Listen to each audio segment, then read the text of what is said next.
Now start. Okay. Good afternoon, everyone, and a very warm welcome to all the participants. Thank you for joining us for today's webinar on Section camera on 143, करो। Subsection 2. Camera on करो। Photo दिखेगी आपकी। नहीं नहीं, वही तो। I would just request all the participants to please mute their mics so that we can start on with the entire session for today.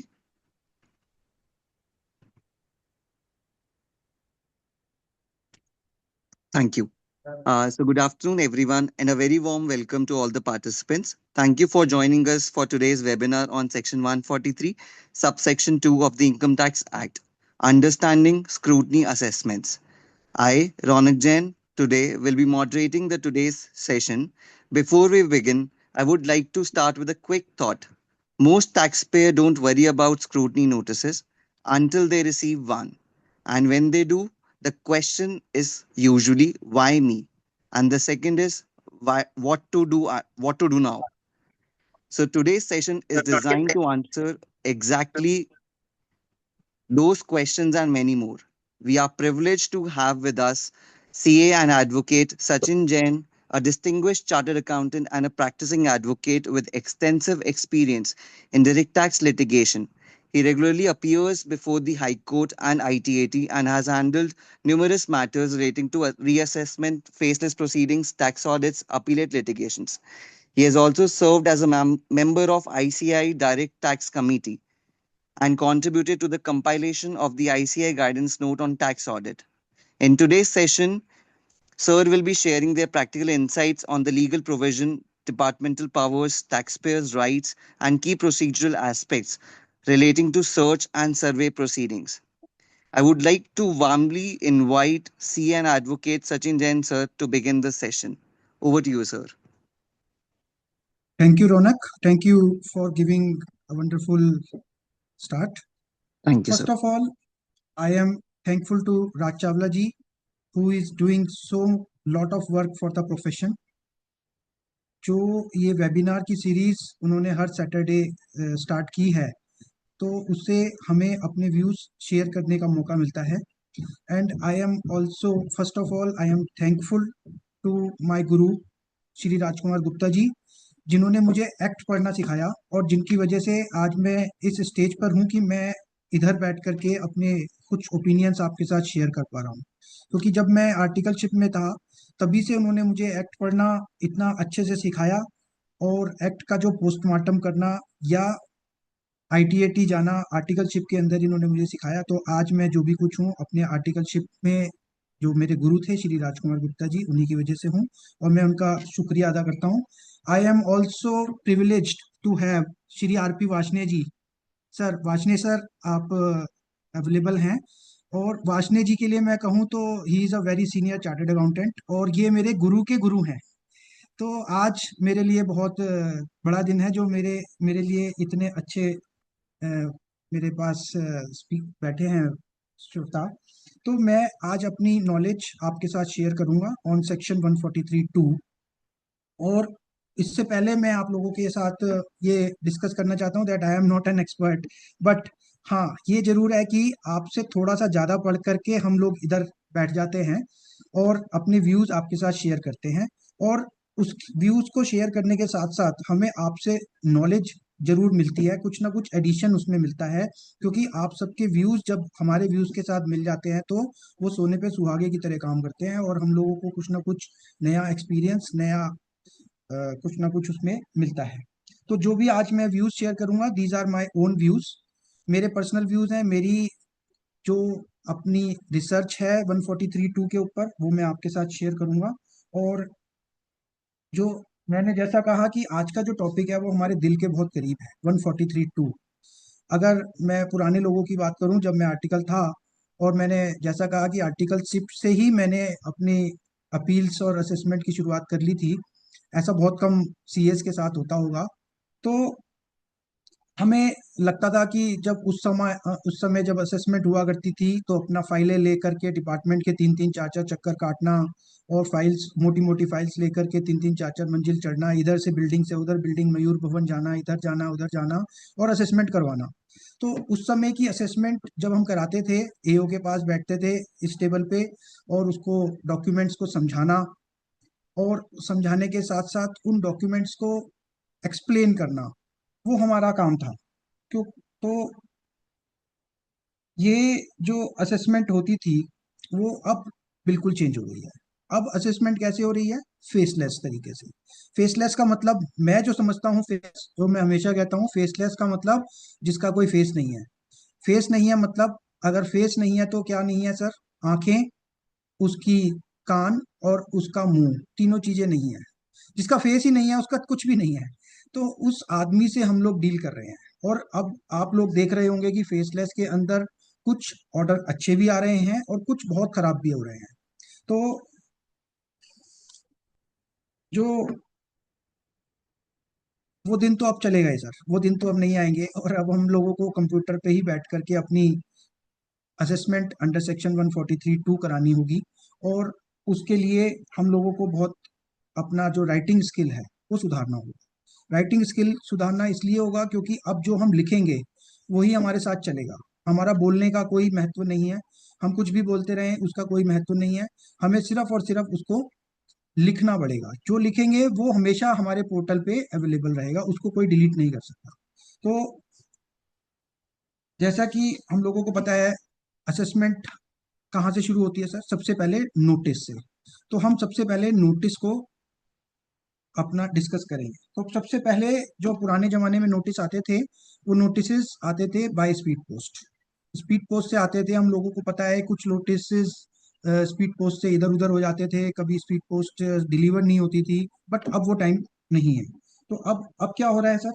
अब post notice कैसे आ रहे हैं सर? नोटिस आ रहे हैं या तो ईमेल से या पोर्टल पे डाले जा रहे हैं।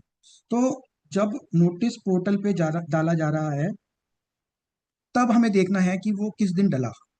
उसका मैं अभी आगे आपसे डिस्कस करता हूँ। तो इस साल अगर आप लोगों के पास नोटिस 143(2) के, मुझे लगता है इस साल 2 लाख नोटिस अराउंड आए होंगे, क्योंकि इस साल नोटिस अंडर सेक्शन 143(2) की भरमार है। पिछले साल तक हो क्या रहा था? पिछले साल तक 148 ज्यादा हो रहे थे, 143(2) कम हो रहे थे। बट इस साल डिपार्टमेंट ने 30 जून तक 143(2) के बहुत सारे नोटिस इशू करने का एक लक्ष्य रखा है, और बहुत सारे नोटिस आ भी गए हैं। आप लोगों में से कई लोगों के पास 143(2) आए होंगे जिनके रेस्टोरेंट होंगे क्लाइंट्स के। तो उस केस में क्या हुआ है कि अभी लेटेस्ट जो एक इंफॉर्मेशन है वो ये है कि पेट पूजा सॉफ्टवेयर करके एक सॉफ्टवेयर था, जो सॉफ्टवेयर चलता था रेस्टोरेंट्स के पास। उस सॉफ्टवेयर के जो क्लाउड था, जो उस सॉफ्टवेयर की एजेंसी थी, उसके ऊपर एक सर्वे हुआ नवंबर 25 में, तो 18 नवंबर 2025 को।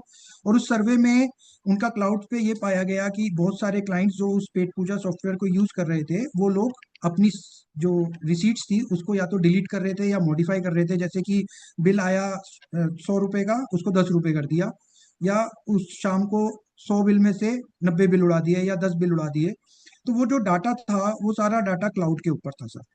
अब वो डाटा क्लाउड पे होने की वजह से जब उसके यहाँ सर्वे हुआ तो बहुत सारे लोगों को 143(2) के नोटिस आए होंगे, और कुछ लोगों को 148 भी आए होंगे पिछले सालों के, इस पेट पूजा सॉफ्टवेयर की वजह से। तो इस साल एक नई चीज है।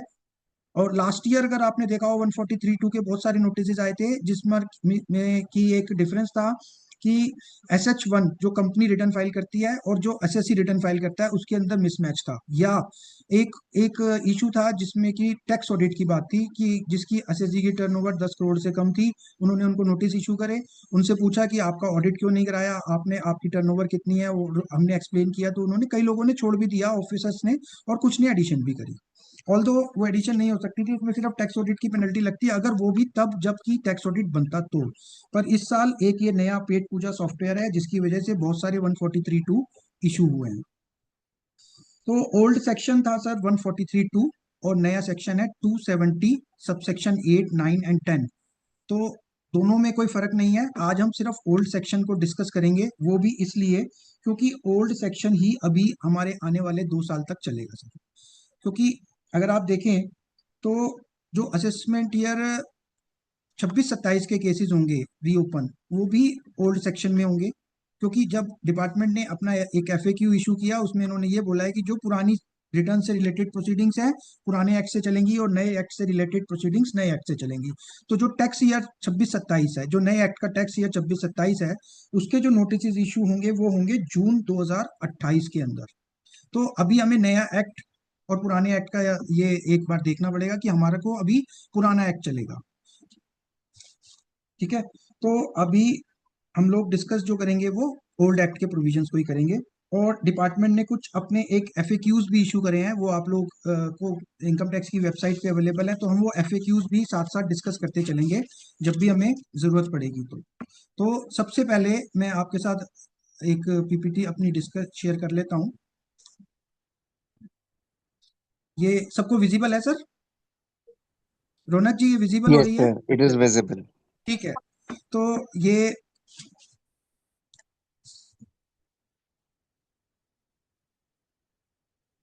सबसे पहला जो एफएक्यू डिपार्टमेंट का है, और उस एफएक्यू में डिपार्टमेंट ने ये लिखा हुआ है that what is the meaning of assessment. तो असेसमेंट है क्या चीज? Every tax payer has to furnish the return of income to the tax department and these details are to be furnished by filing his return of income. हमें return file करनी है, ये सबको पता है हमें। और जब एक रिटर्न टैक्स पेयर फाइल करता है तो उसका नेक्स्ट स्टेप होता है या तो उसकी प्रोसेसिंग करना रिटर्न की, या उसको प्रोसेस करने के बाद उसको स्क्रूटनाइज करना। तो जो स्क्रूटनाइज करने का जो प्रोसेस है, that is the process of examining the return of income by the income tax department is called assessment. And assessment also includes reassessment or best judgment assessment under section 144. So this is the meaning of assessment given by the department itself. Then the second question is that what are the major assessments? हमारे 4 तरीके के major assessments हैं जिनको department ने अपने FAQs में बताया है। 4 असेसमेंट कौन कौन से हैं सर? सबसे पहला समरी असेसमेंट 143 सबसेक्शन 1, जहां हम रिटर्न फाइल करते हैं और रिटर्न को प्रोसेस किया जाता है। वहां स्क्रूटनी नहीं होती है, सिर्फ प्रोसेस किया जाता है, उसको समरी असेसमेंट बोलते हैं 143(1). दूसरा है 143(3), जहां पर स्क्रूटनी असेसमेंट होती है, जो हम आज डिस्कस करेंगे डिटेल में। Then the third one is 144 best judgment assessment, जहां पर डिपार्टमेंट को हम डिटेल नहीं दे पाते या नोटिस को कोई कंप्लाई नहीं करते, तो department has a right to complete our assessment under section 144। और last one is 147, that is income escaping assessment, जहां पर हमारी कोई इनकम एस्केप होती है लास्ट 5 ईयर्स की, तो वहां पर department notice under section 148 issue करके और हमारी असेसमेंट कर सकता है। तो these are the 4 types of assessment. Now summary assessment को जल्दी से हम गो थ्रू कर लेते हैं sir. That summary assessment is under section 143(1), जैसा हमने डिस्कस किया, it is preliminary checking of the return file. आपकी रिटर्न को प्रीलिमिनरी चेक किया जाता है आर्टिफिशियल इंटेलिजेंस या जो डिपार्टमेंट के सॉफ्टवेयर के अंदर सेट फॉर्मूलाज होते हैं उनके बेसिस पर। इसमें कोई डिटेल्ड स्क्रूटनी नहीं होगी आपकी रिटर्न की, और जनरली आपकी रिटर्न को एक्सेप्ट कर लिया जाता है subject to these adjustments. These are the 6 adjustments mentioned by the department. First one is any arithmetical error in the return. आपकी रिटर्न में कोई अर्थमेटिकल एरर होगी जो कि डिपार्टमेंट के सॉफ्टवेयर से अगर पकड़ में आ रही है तो वो आपकी एडजस्टमेंट कर देंगे। Any incorrect claim if such claim is apparent from any information in the return. तो जब भी आप रिटर्न फाइल करें और कोई क्लेम लें तो उसका पर्टिकुलर शेड्यूल जरूर भरें, क्योंकि अगर आपकी इंफॉर्मेशन जो रिटर्न में क्लेम आपने किया है और उसके रिटर्न से वो मैच नहीं करेगी तो वो आपका इनकरेक्ट क्लेम हो जाएगा और उसको वो एडजस्टमेंट कर देंगे। Third one is any such inconsistency in the return with respect to the information in the return of the preceding previous year as may be prescribed। तो ये एक नया उन्होंने डाला था कि अगर आपकी लास्ट ईयर से कोई रिटर्न से कोई भी इनकंसिस्टेंसी होगी जो कि प्रेस्क्राइब्ड मोड में होगी तो वो उसको एडिशन कर देंगे। अभी तक मेरे को ऐसा कोई प्रेस्क्रिप्शन देखने को नहीं मिला है कि कहाँ उन्होंने ऐसा प्रेस्क्राइब किया हो, अभी तक ऐसा कुछ नहीं है, तो ये अभी तक एप्लीकेबल नहीं है। Then disallowance of loss claim, अगर आपने कोई लॉस क्लेम किया और आपने जो लॉस क्लेम किया है वो लास्ट ईयर की रिटर्न्स के बेसिस पे किया है और लास्ट ईयर की कोई रिटर्न अगर आपने विद इन टाइम फाइल नहीं की थी तो वो आपका लॉस डिसअलाउ हो जाएगा। This is simple. Then last fourth is disallowance of expenditure indicated in the audit report और but not taken into account in computing the total income. आपने कोई टैक्स ऑडिट रिपोर्ट में कोई डिसअलाउंस मेंशन किया और आपने कंप्यूटेशन में नहीं किया तो वो disallowance. And last one is disallowance of deductions claimed under section 10AA ATIA B IC ID IE अगर आपने रिटर्न टाइम पे फर्निश नहीं की है।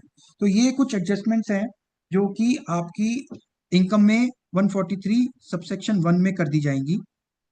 देन उसके बाद इस एडजस्टमेंट को करने का भी एक टाइम लिमिट दिया उन्होंने। वो टाइम लिमिट है 9 months from the end of the financial year in which the return is furnished. तो जिस साल में आपने रिटर्न फर्निश की है उस साल के खत्म होने के 9 महीने तक ये आपकी रिटर्न्स प्रोसेस हो सकती हैं। अभी तक भी कुछ रिटर्न्स अभी तक भी असेसमेंट ईयर 25-26 की प्रोसेस नहीं हुई हैं और वो अभी भी पेंडिंग चल रही हैं। और इस एडजस्टमेंट्स को करने से पहले आपको एक इंटीमेशन, आपको एक कम्युनिकेशन दी जाएगी। उस कम्युनिकेशन का reply you have to file within the time given in the notice itself, in the intimation itself. अगर आपने रिप्लाई फाइल कर दिया तो ठीक, और अगर आपने नहीं किया तो with in 30 days from the said intimation your adjustment will be done. और अगर आपने रिप्लाई फाइल किया है देन द एओ और CPC have to consider this reply.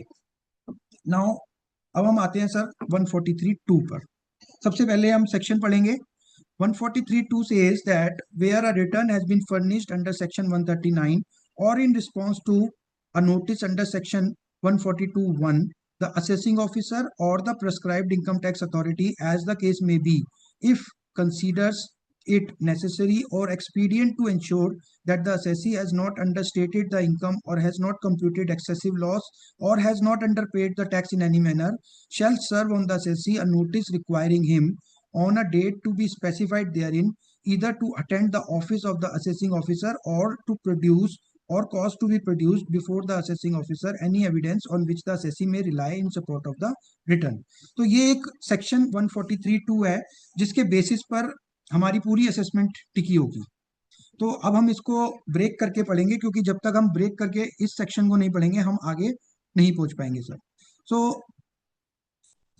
ये क्वेश्चन नंबर 6 हम डिस्कस करते हैं। What is assessment under section 143(3)? जो डिपार्टमेंट कहता है that is this is a detailed assessment and is referred to as scrutiny assessment, जो हम लोगों ने डिस्कस किया।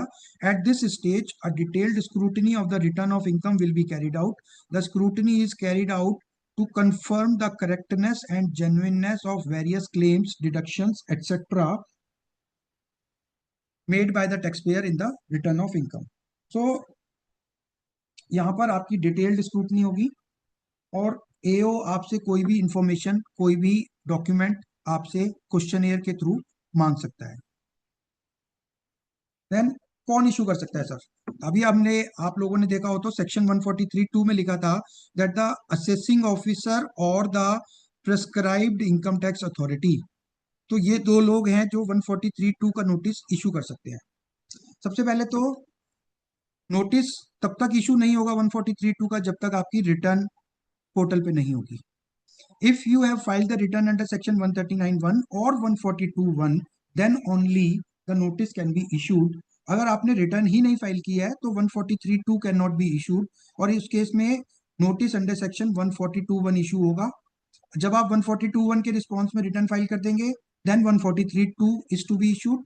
और अगर आपने रिटर्न फाइल नहीं करी, सपोज 142(1) के भी रिस्पॉन्स में आपने रिटर्न नहीं फाइल की, then the department has to conduct your assessment under section 144, that is the best judgment assessment. तो जब तक आपकी रिटर्न फाइल नहीं होगी तब तक आपको 143(2) का नोटिस इशू नहीं कर सकता डिपार्टमेंट। देन अब सर दो लोगों के लिए 143(2) में लिखा है कौन कौन इशू कर सकता है। That is the assessing officer और प्रेस्क्राइब्ड इनकम टैक्स अथॉरिटी, पिता।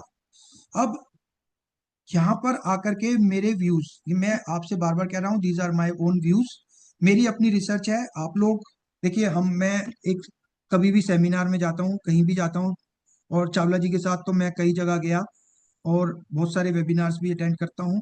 तो मैं हमेशा ये कहता हूँ that a chartered accountant course is a course जहाँ पर कोई भी बिना पढ़े नहीं बन सकता सीए। सीए बनने के लिए पढ़ाई जरूरी है, और जो भी सीए बना है वो पढ़ करके ही बनता है। और कोई कोर्स में हम किसी भी तरीके से बन सकते हैं, बट सीए का कोर्स विदाउट पढ़े नहीं कर सकते हम। तो हम सब लोग बहुत समझदार हैं और हमें सबको अपने व्यूज, जो सामने से आपको व्यूज मिल रहे हैं उस पर अपने व्यूज, अपनी रिसर्च जरूर लगानी है।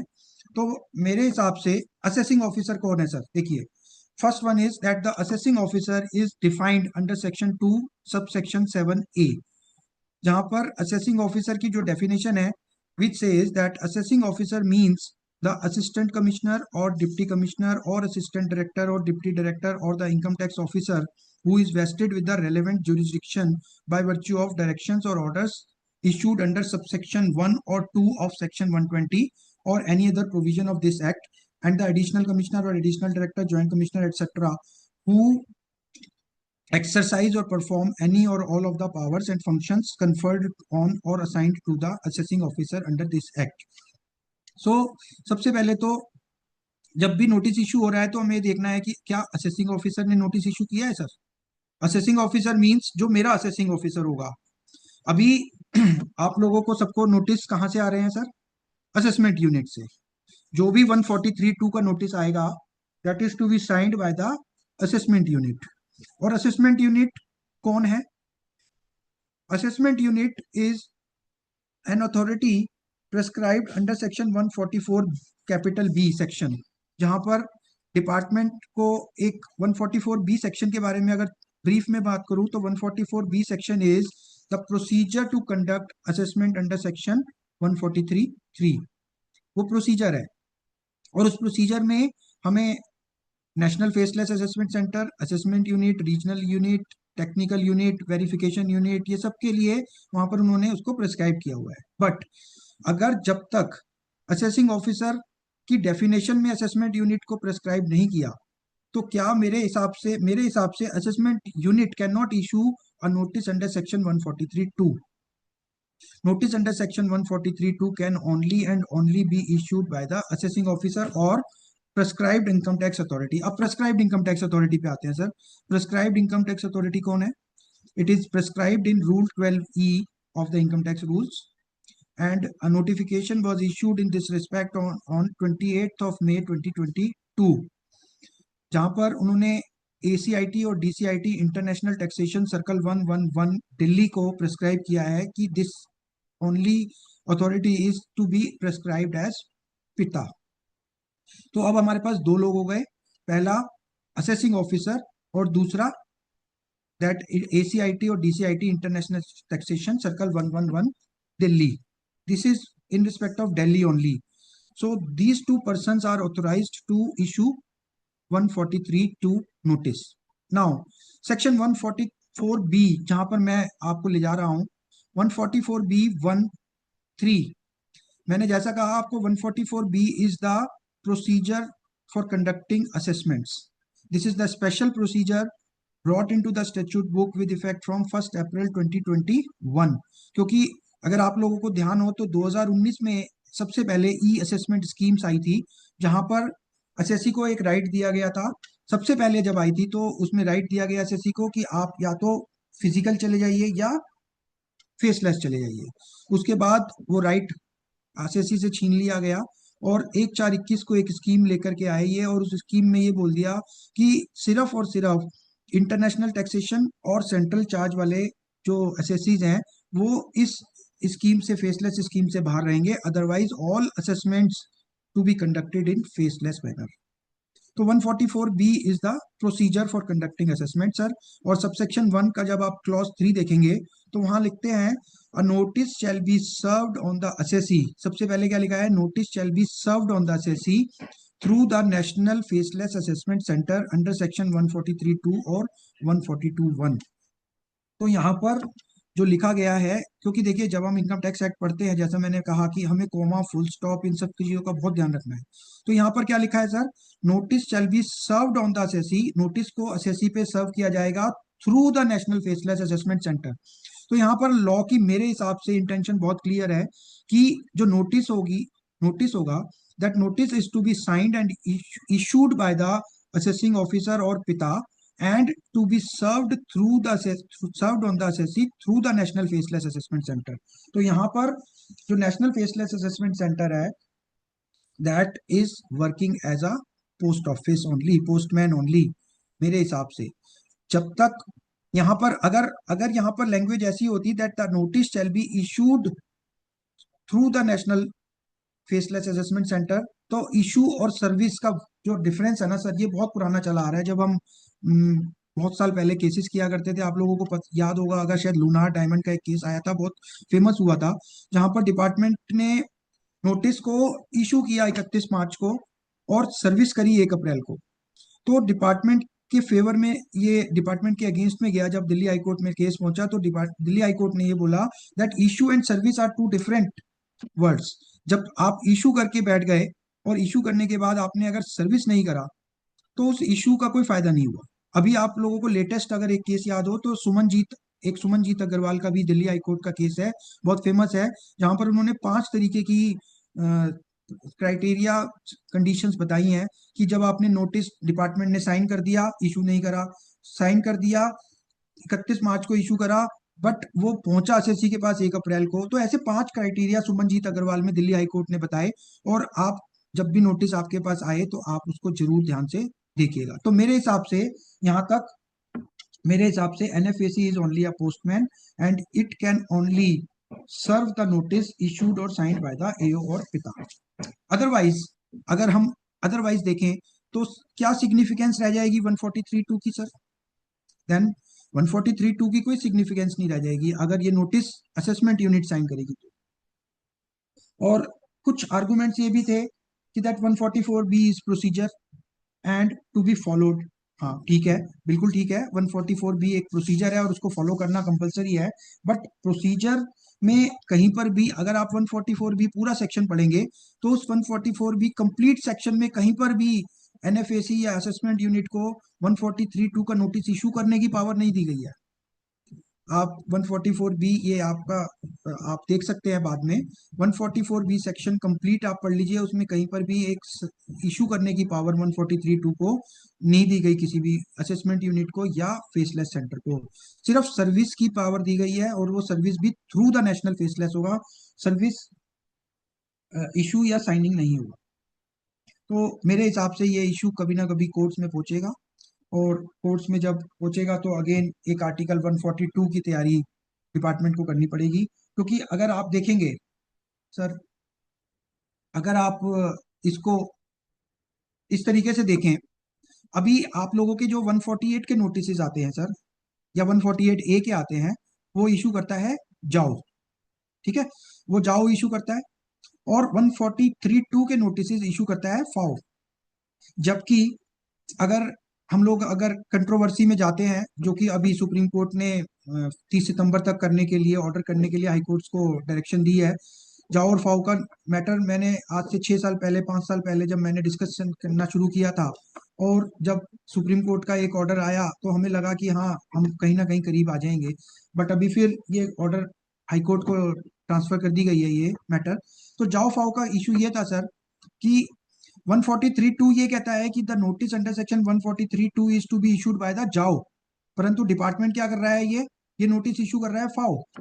और जहां पर 148 रेड विथ 151A ये कहता है कि notice under section 148 is to be issued by the F A O, that is the faceless authority as per automated allocation, और वहां पर नोटिस इशू हो रहे हैं जाओ के थ्रू। तो डिपार्टमेंट ये उल्टा क्यों कर रहा है, मेरी समझ से बाहर है।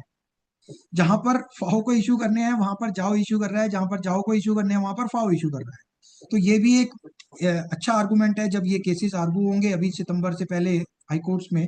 तो ये एक डिपार्टमेंट की एक मेंटल ब्लॉकेज है कि ये उल्टा क्यों हो रहा है।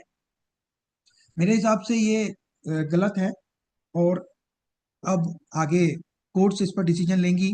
Next is if consider is net is if considered is necessary or expedient to ensure that। अब असेसिंग ऑफिसर को सबसे पहले ये कंसीडर करना है कि क्या ये जरूरी है, या ये इंश्योर करना है कि ये जो 3 आइटम्स हैं, ये 3 आइटम क्या है sir? assessee has not understated the income, has not computed excessive loss और has not underpaid tax in any manner। In 3 items में से कोई एक या 2 या तीनों एप्लीकेबल हो, उस केस में ही असेसिंग ऑफिसर 143(2) इशू कर सकता है। अगर हम लैंग्वेज को पढ़ें तो लैंग्वेज के हिसाब से अगर हम चल रहे हैं तो मेरे हिसाब से यहाँ पर आप लोगों को पेनल्टी के नोटिस याद होंगे 271(1)(c) के, जहां पर सिर्फ एक डिपार्टमेंट ने टिक नहीं करा या डिलीट नहीं करा, 2 रीजंस में से एक, तो सारे नोटिसेस डिलीट हो गए। बहुत अच्छा एसएसए एमरेल्ड का डिसीजन।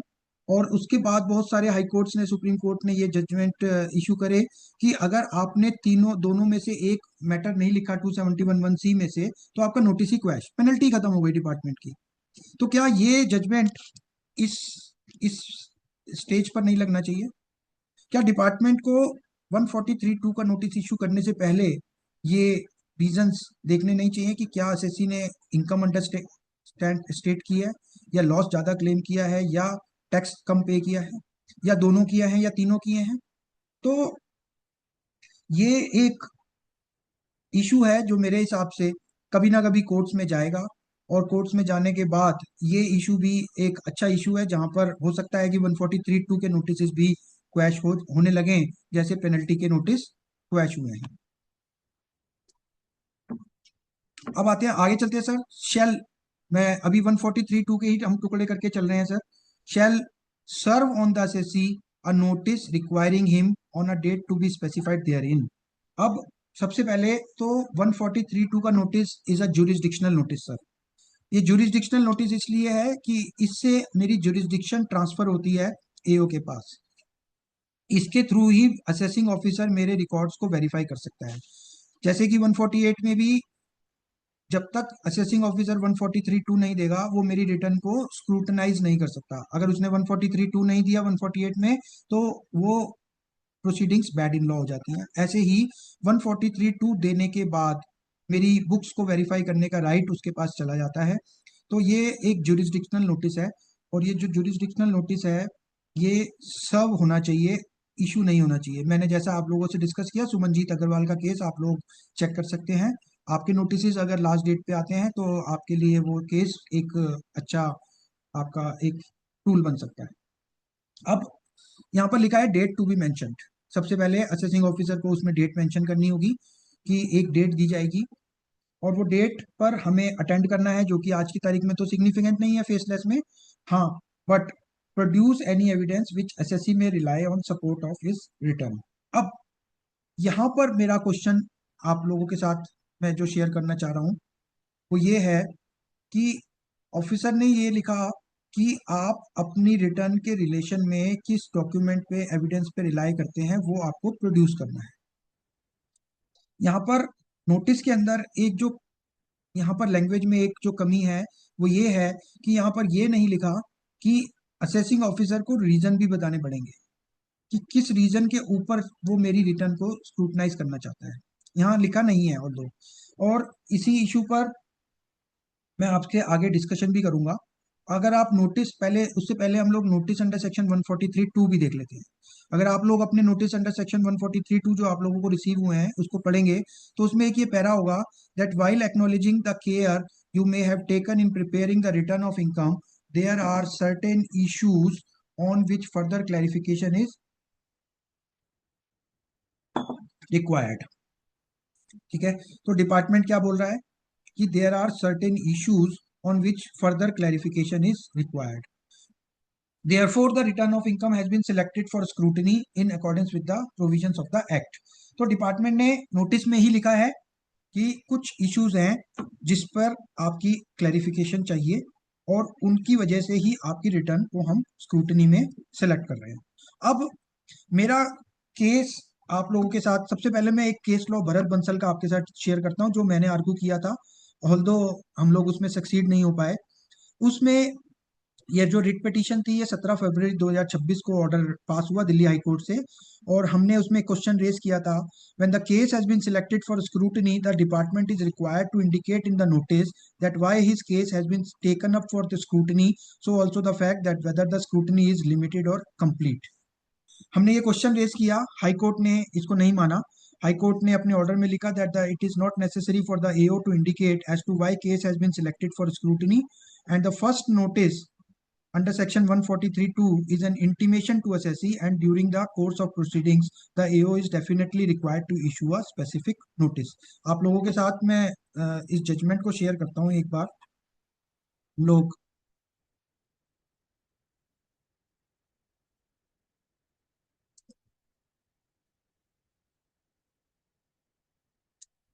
ये जजमेंट था भरत बंसल का सर, और इस जजमेंट के अंदर हमने ये क्वेश्चन रेज किया, और जो जज साहब ने ऑर्डर लिखा, अगर हम पैरा 5th पढ़ते हैं, having heard learned council for the parties and upon consideration of the material available on record, including the circulars that were relied upon by the learned counsel, we are of the firm opinion that it is not necessary for the AO to indicate as to why an assessee's case has been selected for scrutiny. और उसके बाद उन्होंने लिखा that the scrutiny assessment has been provided in order to address the rigmarole and harassment being faced by the assessee in general, and to confine the detailed assessment proceeding to a limited number of assessee. The circulars issued by the CBDT and the department are only with a view to determine as to which case or category of cases shall be taken up for scrutiny and what shall be the nature of the scrutiny, which in our opinion is totally an interdepartmental matter. तो court ने with due respect, court ने ये बोला कि जो circulars हैं वो inter departmental हैं, उससे आपको कोई लेना देना नहीं है, क्योंकि हमने एक सर्कुलर का हवाला दिया था और उस सर्कुलर में ये लिखा था that the department has to mention the reasons for the scrutiny and that the circular was dated 13th October 2021, जहां पर डिपार्टमेंट को ये लिखा गया था that notice under section 143(2) in scrutiny cases contain the issues identified for the selection of the scrutiny. तो अब क्योंकि ये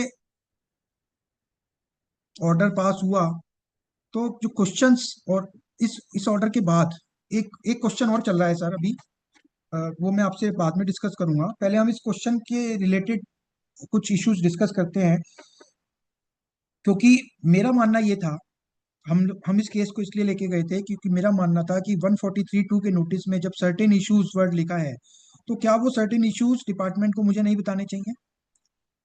फैक्चुअली तो बताने चाहिए, क्योंकि जब तक आप मुझे नहीं बताओगे मैं अपनी रिटर्न के रिलेटेड डॉक्यूमेंट्स कैसे तैयार करूंगा? मेरी रिटर्न में हो सकता है करोड़ों एंट्रीज हो, मेरी रिटर्न में हो सकता है हजारों एंट्रीज हो, और आपने सिर्फ इतना लिखा कि that certain issues are have been identified and you may produce documents in to verify your return in. तो मैं वो तैयारी कैसे करूं?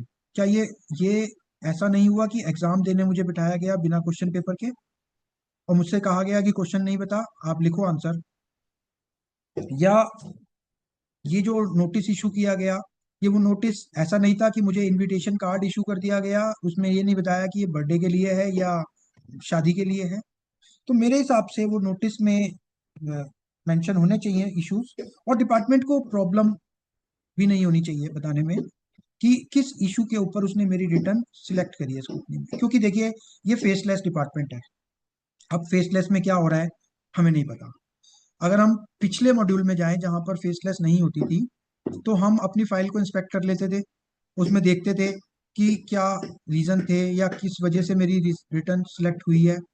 और अब मुझे कुछ नहीं पता, क्योंकि अगर मैं आप लोगों के साथ अपना एक शेयर करता हूँ केस लॉ, उस केस में क्या हुआ कि असेसिंग ऑफिसर ने मुझे नोटिस इशू किया 143(2) का, और मैं जब भी मेरे को 143(2) का नोटिस इशू होता है, मैं उसके ऑब्जेक्शंस फाइल करता हूँ।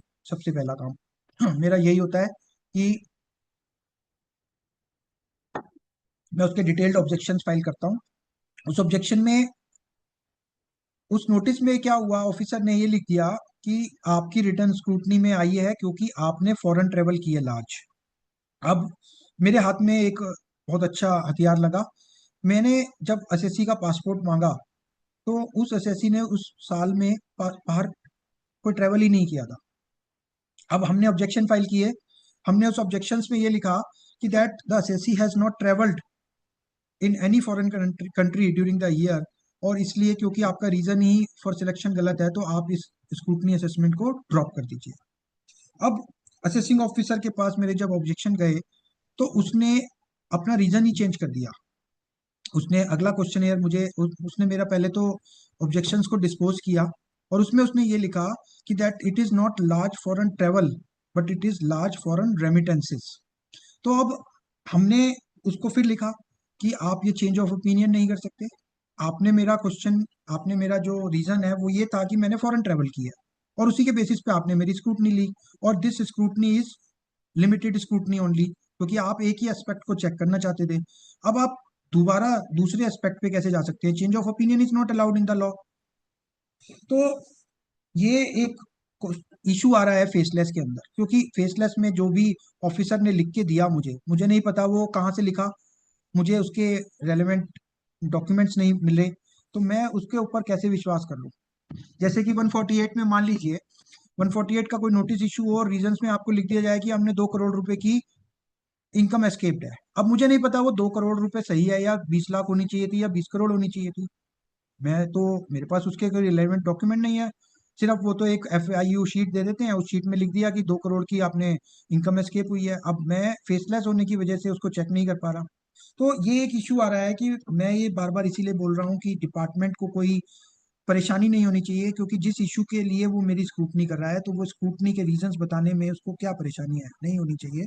तो ये, क्या मैं अपनी कंप्लीट बुक्स, कंप्लीट वाउचर्स उसके पास 143(2) के नोटिस के रिस्पॉन्स में रख दूं? क्योंकि उसने तो मुझसे कहा कि जिन डॉक्यूमेंट्स को आप के ऊपर आप रिलाई कर रहे हैं वेरीफाई अपनी रिटर्न के लिए, उनको आप मेरे को प्रोड्यूस कर दीजिए। अब अपनी रिटर्न के लिए तो मैं अपनी पूरी बुक्स पे रिलाई कर रहा हूँ, वाउचर्स पे रिलाई कर रहा हूँ, तो क्या मैं फर्स्ट इंस्टेंस में ही उसको सब कुछ दे दूं? और क्या मैं ऐसा कर सकता हूँ? मैं ऐसा नहीं कर सकता सर। मैं कैसे दे दूं उसको सब कुछ?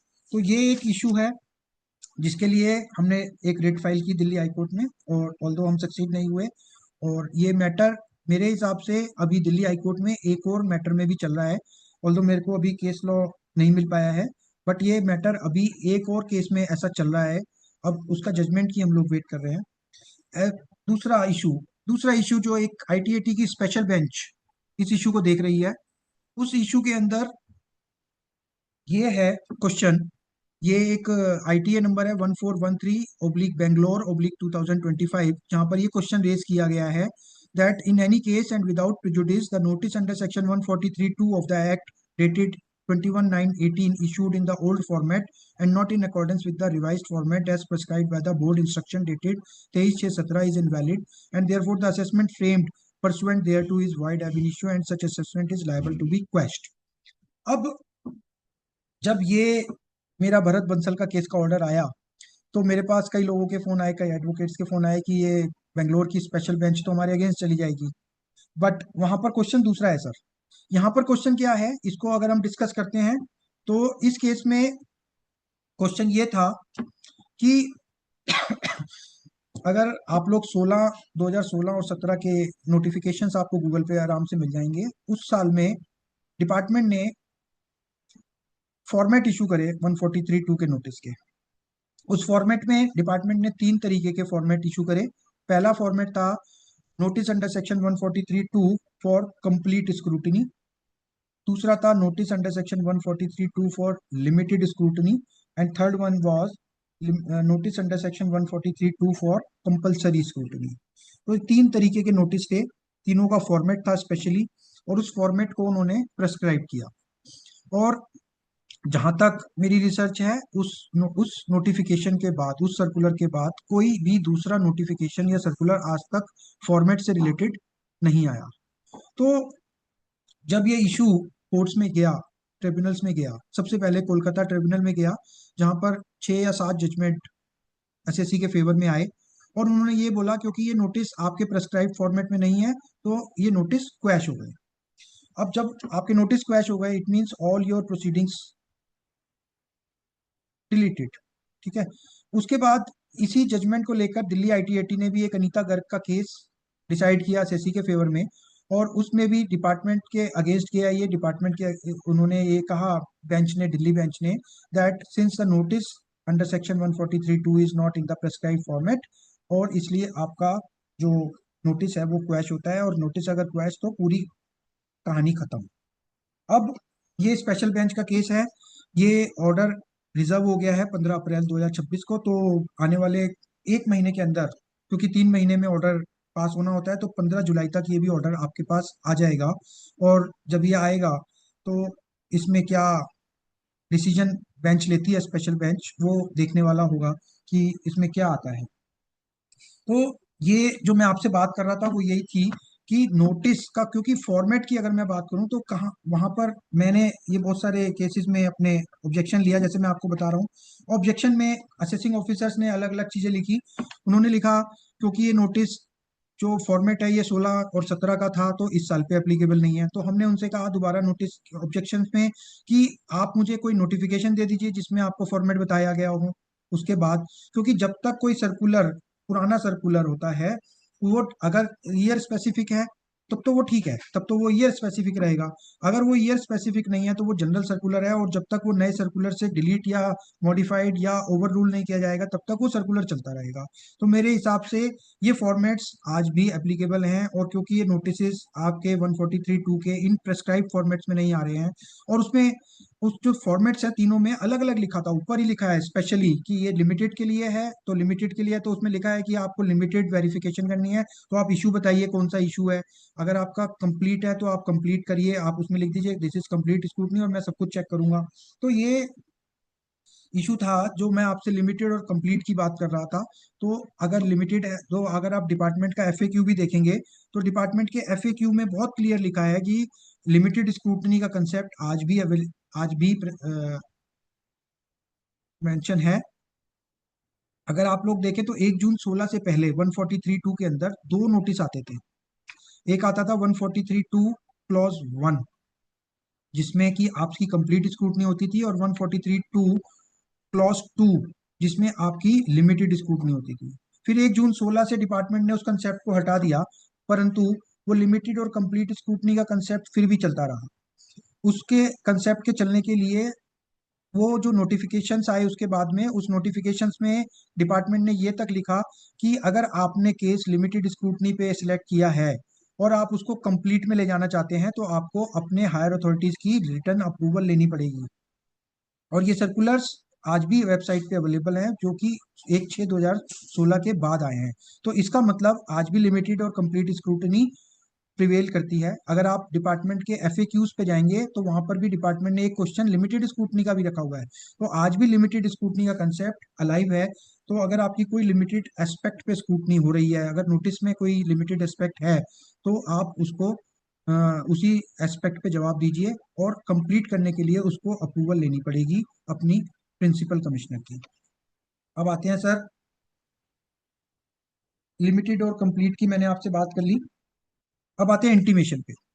तो अगर आपके पास नोटिस आए होंगे तो नोटिस के बाद इंटीमेशन भी आपके साथ जरूर जरूर आई होगी। इस इंटीमेशन के अंदर, ये इंटीमेशन किस लिए चाहिए सर? ये इंटीमेशन चाहिए एज पर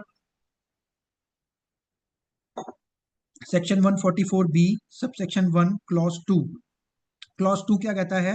क्लॉज 2 ये कहता है कि जब भी आप फेसलेस असेसमेंट करेंगे उससे पहले आपको असेसी को एक इंटीमेशन देनी है, और उस इंटीमेशन में ये लिखना पड़ेगा कि आपका केस आज के बाद फेसलेस अथॉरिटी देखेगी। ठीक है सर? तो ये इंटीमेशन देनी कंपलसरी है।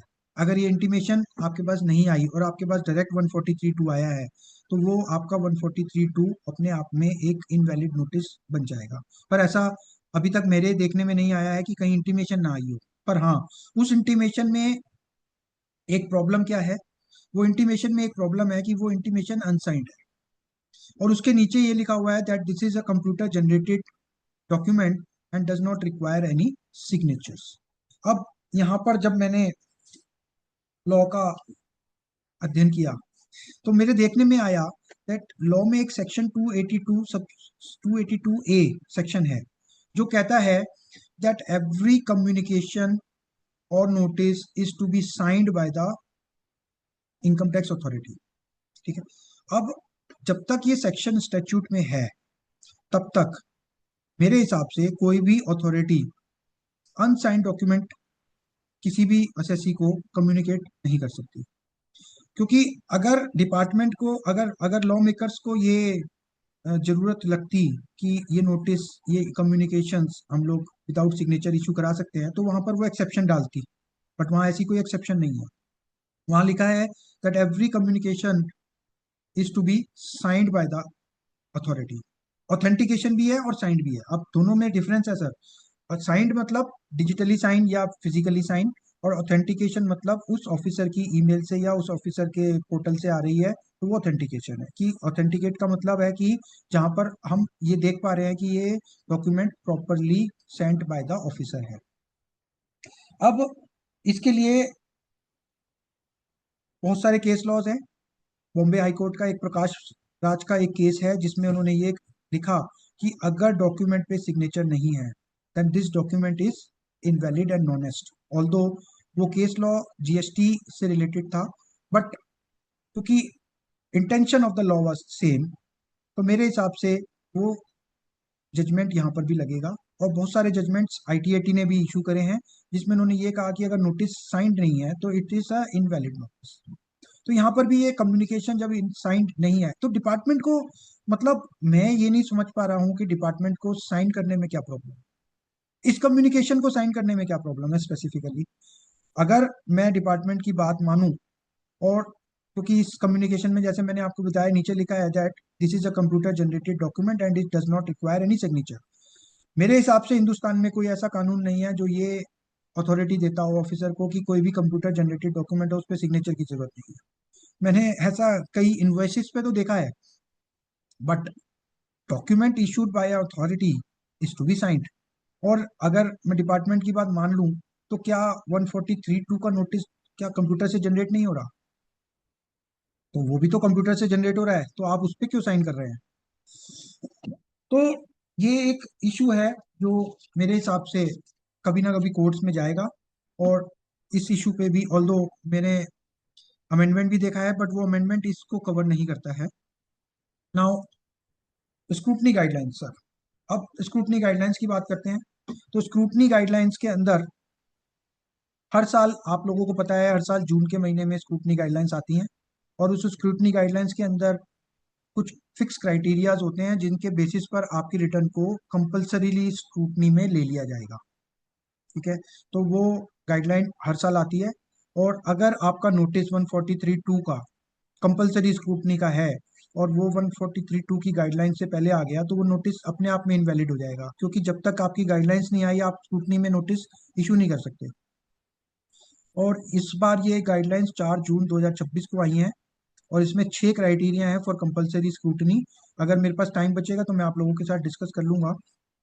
और इसके अलावा कुछ केसेस कैश में भी सिलेक्ट होते हैं कंप्यूटर एडेड सॉफ्टवेयर सिस्टम से, जहां पर कि कुछ गाइडलाइंस, कुछ क्राइटेरियाज होते हैं स्पेशली, उनके बेसिस पर आपकी रिटर्न को स्क्रूटनी में सिलेक्ट कर लिया जाता है।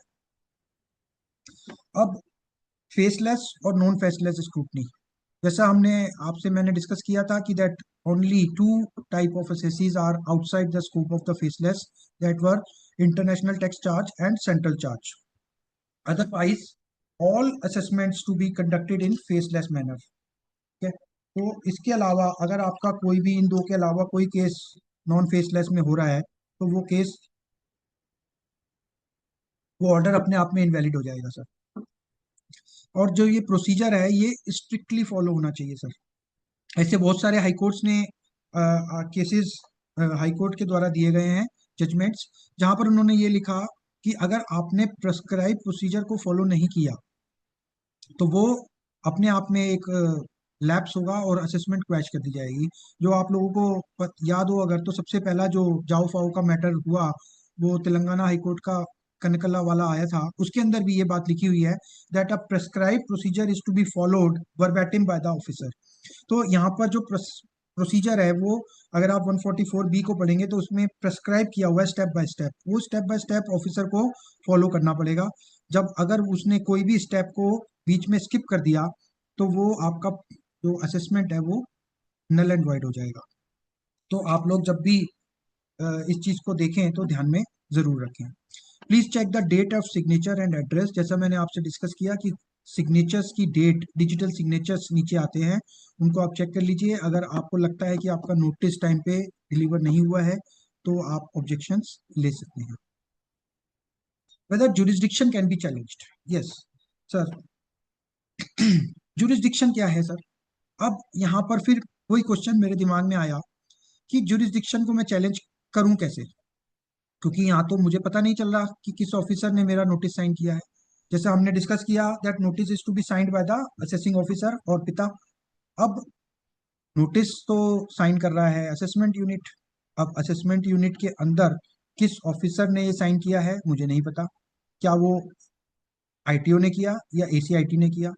तो अगर आप देखेंगे तो इस साल 15 जून को एक गाइडलाइंस इशू हुई हैं, मैं आपके साथ शेयर करता हूँ।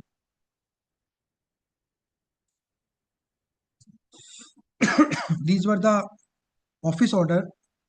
ये ऑफिस ऑर्डर में सबसे पहले ये ऑफिस ऑर्डर ना 2011 का था, जहां पर इंस्ट्रक्शन में कुछ अमाउंट्स थे जिनके जिनकी जिनके हिसाब से हमारी जुरिस्डिक्शन तय होती थी। तो अभी ये जुरिस्डिक्शन दोबारा से इन्होंने रिवाइज कर दी है, जिसमें इन्होंने ये पहली जुरिस्डिक्शन ये थी आपकी। अब जो नई जुरिस्डिक्शन आ गई है वो ये आ गई है कि that corporate returns up to 70 lakh with I T O and more than 70 lakh with D C I T, and non corporate returns except salary up to 40 lakhs with I T O, more than 40 lakhs with D C I T and like this. तो ये जो guidelines आई हैं, इनके basis पर मेरा signing authority तय होता है कि कौन मुझे नोटिस इशू कर सकता है, किसके पास जुरिस्डिक्शन थी। अब ये आप ऑब्जेक्शन अपने 143(2) के ऑब्जेक्शंस में ले सकते हैं कि मुझे नहीं पता, मुझे ये बताइए कि किस ऑफिसर ने साइन किया। मैं नाम नहीं पूछ रहा आपसे, आपको मुझे फेसलेस नहीं बताना। आप सिर्फ मुझे इतना बता दीजिए कि मेरा नोटिस आईटीओ ने साइन किया है या मेरा नोटिस एसीआईटी या डीसीआईटी ने किया है, क्योंकि मेरी jurisdiction as per law is with ITO or DCIT as per my returned income is to be king.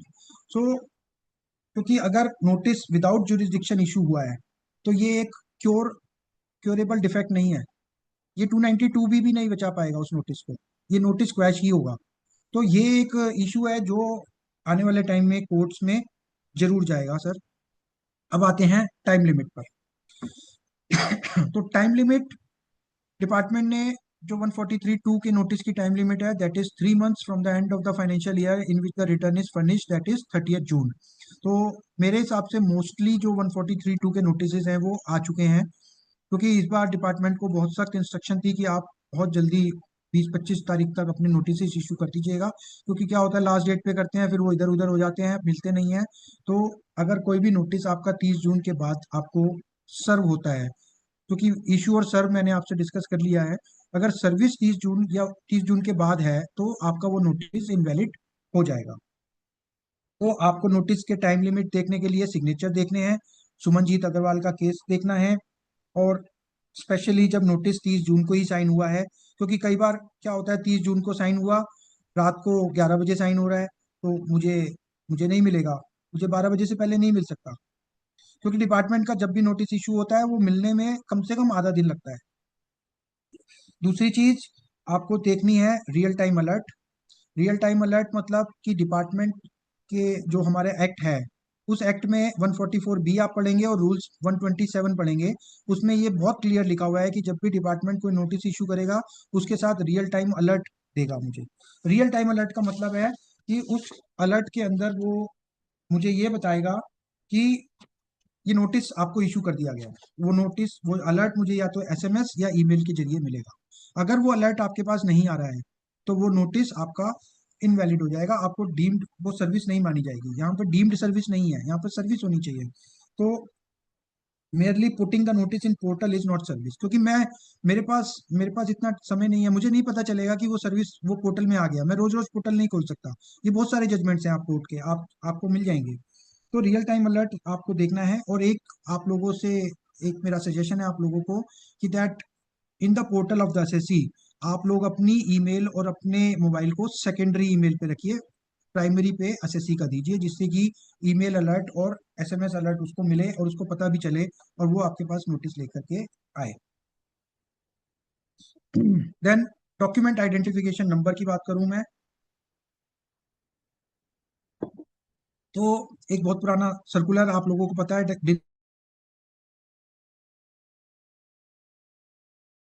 पर दिन नहीं है तो वो डॉक्यूमेंट इनवैलिड है, नॉनेस्ट है। अब उससे रिलेटेड बहुत सारे इश्यूज कोर्ट में चले गए, क्योंकि डिपार्टमेंट ने फिर दिन नहीं डाला, क्योंकि डिपार्टमेंट को आदत पड़ी कि मैं क्यों डालूं।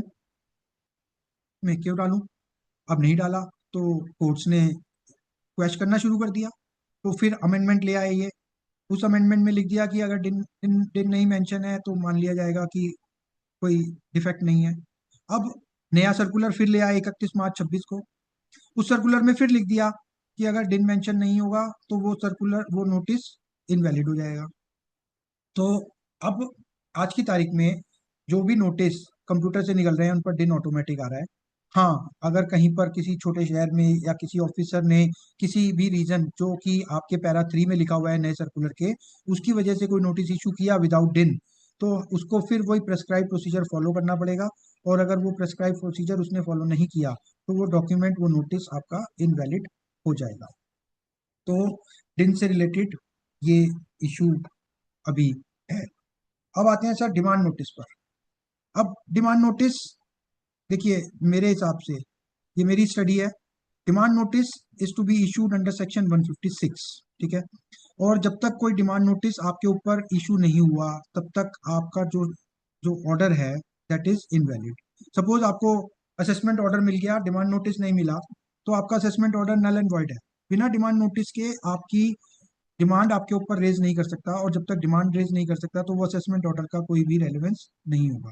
अब यहाँ पर अगर हम सेक्शन 157A को पढ़ें सर, एक उससे पहले हम सेक्शन 157A पढ़ते हैं। Section 157 capital A was brought into the statute book, जिसमें इन्होंने ये कहा था दैट द सेंट्रल गवर्नमेंट में make a scheme by notification in the official gazette for the purposes of rectification of any mistake apparent from record under section 154 और other amendments under section 155, और issue of notice of demand under section 156 or intimation of loss under section 157 so as to impart greater efficiency, transparency and accountability by eliminating the interface between the income tax authority and the assessee or any other person। ये सब 3 reason जो हर scheme में notify किए गए। अब ये scheme आज तक डिपार्टमेंट नहीं ला पाया सर। अब और ध्यान से देखिए, जब डिपार्टमेंट इस सेक्शन 156 की scheme notice of demand under section 156 in faceless manner की स्कीम नहीं ला पाया, तो क्या डिपार्टमेंट फेसलेस मैनर में 156 इशू कर पाएगा? मेरे हिसाब से he has no power to issue 156 demand notice in faceless manner. और 1/4/21 से आज तक जितने भी असेसमेंट हुए हैं उनमें सब में आपके जितने भी डिमांड नोटिस आए हैं वो फेसलेस मैनर में आए हैं, नॉन फेसलेस में नहीं आए सर।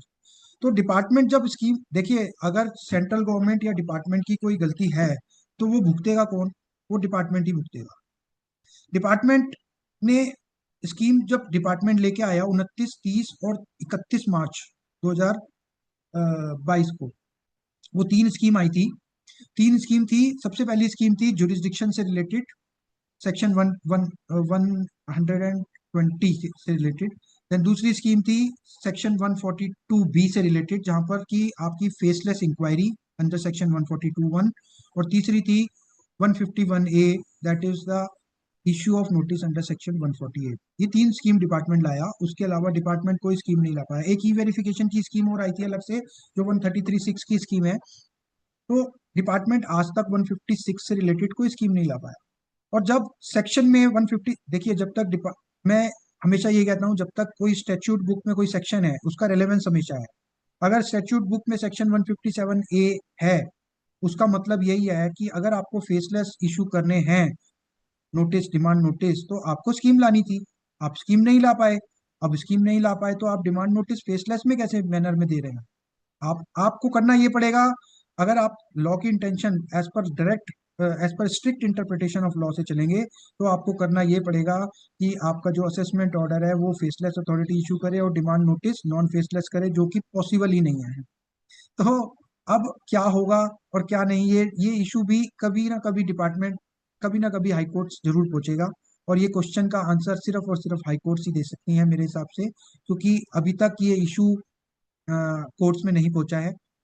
और जब ये पहुंचेगा ना सर, तो मेरे हिसाब से डिपार्टमेंट फिर वही हाई हाई मचाएगा और 142 आर्टिकल का एप्लीकेशन सुप्रीम कोर्ट को ही करना पड़ेगा, क्योंकि ये इशू एक ऐसा इशू है कि मेरे हिसाब से demand notice issue in faceless manner नहीं हो सकता in the absence of the scheme.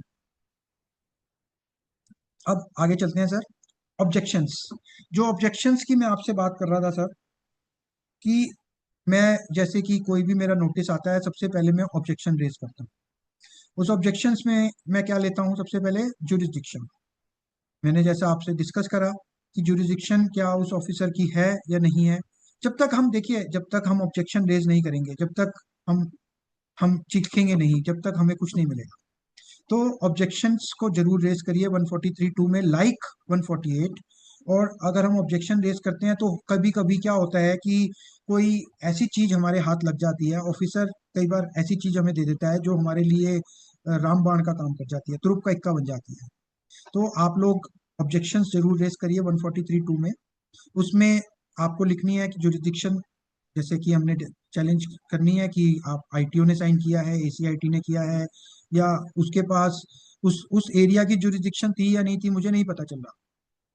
Then reasons, reasons जरूर मांगिए कि किस रीजन के ऊपर आपका केस स्क्रूटनी में आया है, या कंप्लीट है या लिमिटेड है, नोटिस फॉर्मेट में नहीं है। आप देखिए, कोर्ट में जो जजमेंट चल रहे हैं वो चल रहे हैं। आप अपने, जब तक आप अपने ऑब्जेक्शंस में इन इश्यूज को नहीं उठाएंगे, तब तक आपको आगे रिलीफ भी नहीं मिलेगा। अगर आपने क्वेश्चन ही नहीं रेज किया तो आपको रिलीफ कहाँ मिलेगा। उसके बाद अनसाइंड इंटीमेशन, आप आप उस ऑब्जेक्शंस में उसको स्पेसिफिक क्वेश्चंस बना के डालिए कि आप ये बताइए कि ये ऐसे होता तो ऐसे होता, ऐसे होता तो ऐसे होता। आप लोग उससे डॉक्यूमेंट मांग सकते हैं ऑब्जेक्शंस के अंदर, आप उससे डॉक्यूमेंट क्या मांग सकते हैं, ऑर्डर शीट मांग लीजिए, आप उससे बहुत सारी चीजें मांग सकते हैं। तो ऑब्जेक्शंस जरूर आपको रेज करने हैं sir. Then notice to dead person, ये एक इशू है जो कोर्ट्स ने डिसाइड ऑलरेडी कर चुकी है कोर्ट्स, फिर भी कई केसेस में क्या होता है कि असेसी की डेथ हो गई, नोटिस इशू हो रहा है फिर भी, तो वो जो नोटिस डेड पर्सन पे होगा वो इनवैलिड हो जाएगा। नोटिस जो डेड पर्सन पे होना है वो लीगल हायर के थ्रू होना है, उस लीगल हायर के ऊपर ही नोटिस इशू हो सकता है। डेड पर्सन पे नोटिस इशू हुआ तो दैट इज इनवैलिड होगा। जैसे मर्ज्ड एंटिटीज या नॉन एग्जिस्टिंग कंपनीज हैं, इनके केसेस में भी वो जो नोटिस है वो स्पेसिफिक असेसी के ऊपर होना चाहिए। अब आपको नोटिस आने पर करना क्या है सर, आपको क्या करना है, आपको सबसे पहले नोटिस का पोस्टमार्टम करना है। आपको नोटिस को इतनी अच्छी तरीके से पढ़ना है कि उसमें हो सकता है आपको कुछ ऐसा मिल जाए जो आपके काम की चीज हो। आपको ऑब्जेक्शंस प्रिपेयर और फाइल करने हैं। आपको अपनी बुक्स, वाउचर्स, इन सबको करीने से लगा करके अपडेट कर लेना है। आपको चेक कर लेना है कि कोई गड़बड़ तो नहीं है मेरी बुक्स में, कोई कैश की एंट्री है वो, आपकी टैक्स ऑडिट रिपोर्ट्स, आपके फाइनेंशियल्स, ये सब एक फोल्डर बना लीजिए, क्योंकि आप अभी से ये तैयारी नोटिस के आने से शुरू कर लीजिए। होता क्या है जनरली, जो मैंने अपनी प्रैक्टिस में देखा है, असेसिंग ऑफिसर ने जून में नोटिस इशू किया, अभी आपको फर्स्ट क्वेश्चन 142(1) का आएगा सितंबर में, सितंबर में आएगा। उसके बाद आपको, आपसे वो जनरल क्वेश्चन पूछेगा, 5 6 10 चीजें मांगेगा आपसे, मांगेगा आप आईटीआर दे दीजिए, टैक्स ऑडिट रिपोर्ट दे दीजिए, बैंक स्टेटमेंट दे दीजिए, 2 3 चीजें और मांग लेगा। या कोई कोई ऑफिसर होगा वो आपसे उन रीजंस के ऊपर भी आपसे डिटेल मांग लेगा। आपको अगर वो डिटेल्स हैंडी होंगी तो आप जल्दी से दे सकते हैं, क्योंकि होता क्या है, मैं जैसे आपसे डिस्कस यही कर रहा था कि हाँ, सितंबर में वो नोटिस आपको फर्स्ट देगा क्वेश्चन, और उसके बाद आप जब रिप्लाई देंगे वो फिर से हो जाएगा, फिर आपके पास अक्टूबर नवंबर में आएगा। तो ज्यादातर टाइम जो असेसिंग ऑफिसर है वो कंज्यूम कर लेते हैं। और लास्ट में जब आपकी शोकॉज नोटिस इशू होता है तो आपको कितना टाइम मिलता है, 2 दिन, 3 दिन, 5 दिन, 6 दिन, बस, इससे ज्यादा नहीं मिलता सर। तो आप लोगों को अपनी जो भी डॉक्यूमेंट्स हैं वो इकट्ठे करके रखने हैं, और अगर कोई ऑफिसर आपको रीजन बता देता है तो उस रीजन से रिलेटेड डॉक्यूमेंट्स आप जरूर इकट्ठे कर लीजिए पहले से ही एडवांस में। और अभी आप लोगों के पास 143(2) के नोटिस आए हैं, उनको भी आप लोग एक्नॉलेज कर दीजिए, क्योंकि आपको खाली नहीं छोड़ना है सर। अगर आपने उस सबमिट रिस्पॉन्स में खाली छोड़ दिया तो ऑफिसर वो जब ऑर्डर बनाता है तब उसमें लिखता है आपने कोई रिप्लाई फाइल नहीं किया, ऑल्दो हमें उस रिप्लाई, उसमें कुछ पूछा ही नहीं गया, ब्लैंक नोटिस है वो। आप लोगों के पास जितने नोटिस 143(2) के आए होंगे सब ब्लैंक है, उसमें कुछ नहीं पूछा गया, उसमें कोई एनेक्शर या तो है नहीं, या एनेक्शर है तो उसमें लिखा है एनए। तो जब मुझसे कुछ पूछा नहीं गया मैं क्या जवाब दूं, आप ये भी सोचोगे। तो हमें क्या करना है, सिर्फ आप उसके रिप्लाई में इतना लिख दीजिए कि that we have received your notice and we can not file any document since the same is not asked in the notice itself. तो आपका जवाब कम से कम पहुंच गया, ऑफिसर को आपने ये कन्वे कर दिया कि हाँ हमसे कुछ नहीं पूछा गया इसलिए हम कुछ नहीं बता रहे। तो कम से कम खाली मत छोड़िएगा। देन 143(1) आपको इशू नहीं किया जा सकता 143(2) के बाद। अगर आपका 143(2) का नोटिस आ गया, उसके बाद आपको 143(1) की आपकी प्रोसेसिंग रिटर्न की नहीं हो सकती सर। ये जजमेंट्स आपको मिल जाएंगे। आपका रिफंड भी ऑफिसर विदहोल्ड नहीं कर सकता। सपोज आपकी रिटर्न में कोई रिफंड था और आपको नोटिस 143(2) का इशू हो गया, तो ऑफिसर ये नहीं कह सकता क्योंकि आपको नोटिस इशू हो गया है तो मैं आपका रिफंड रोक लूंगा। आपका रिफंड तो उसको पहले ही देना पड़ेगा। ऑल्दो अगर आपकी एडिशन हुई तो वो उस रिफंड को एडजस्ट कर लेगा, आपको वापस मांग लेगा, इंटरेस्ट भी ले लेगा, बट आपका रिफंड वो विदहोल्ड नहीं कर सकता।